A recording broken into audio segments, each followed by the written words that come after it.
Hello guys, কেমন আছেন আপনারা? আশা করি খুব ভালো আছেন। আমি ফারজান আর আপনারা দেখছেন মিস্টার ফারজান অফিসিয়াল। আজকে দেখুন আমি মেট্রো স্টেশনে রয়েছি। এটা হচ্ছে Kavi Subhash metro station, new Garia railway স্টেশনের পাশে। এখান থেকে আমি মেট্রো ধরে নেতাজি ভবন অবধি যাব। ওখান থেকে আলিপুর জু ঘুরতে যাব। আর আপনারা তো জানেন আলিপুর জু বা আলিপুর চিড়িয়াখানা, সেখানে বিভিন্ন ধরনের প্রাণী রয়েছে, মানে চিড়িয়াখানায় যেসব থাকে আর কি, স্বাভাবিকভাবে একটা বিখ্যাত কলকাতার টুরিস্ট স্পট। আমি ক্যামেরা কিছু বলতে যাচ্ছিলাম কিন্তু লজ্জা লাগছিল, যেহেতু আমার ব্লগিং এক্সপিরিয়েন্স তেমন একটা নেই। আর আমি ভয়েসটাও করে দিচ্ছি। দেখতে পাচ্ছেন মেট্রো স্টেশনটা কত সুন্দর। এই যে আমাদের মেট্রো চলে এসেছে। এটা এখান থেকে শুরু হয়, দক্ষিণেশ্বর অবধি শেষ হয়। নেতাজি ভবন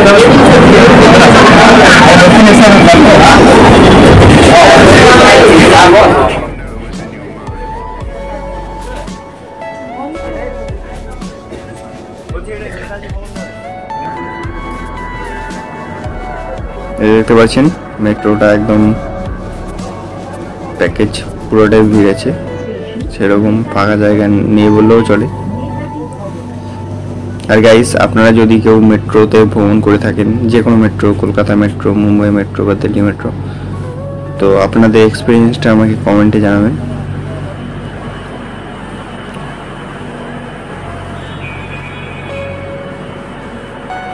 দেখতে পাচ্ছেন স্টেশনটা কত সুন্দর।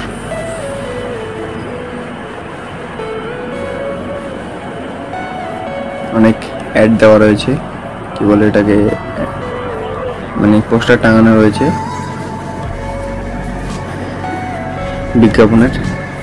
হয়তো তারা টাকা দেয় এই পোস্টারগুলো টাঙানোর জন্য। দেখতে পাচ্ছেন চলে গেল। এই যে নেতাজি ভবন আমি চলে এসেছি।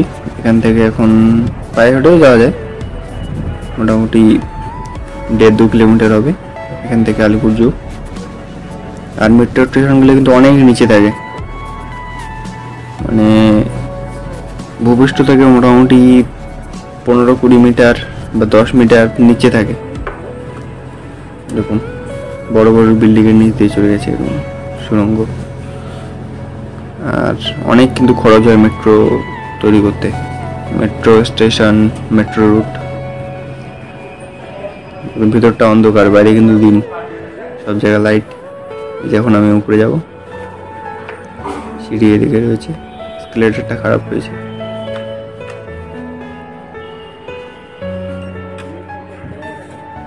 এই যে এগুলো রয়েছে যাতে কেউ বিনা টিকিট বা টোকেনে মেট্রো ব্যবহার করতে না পারে। ভালো উদ্যোগ মেট্রোর পক্ষ থেকে। আমি মনে করি রেলওয়ে স্টেশনে এরকম থাকা দরকার।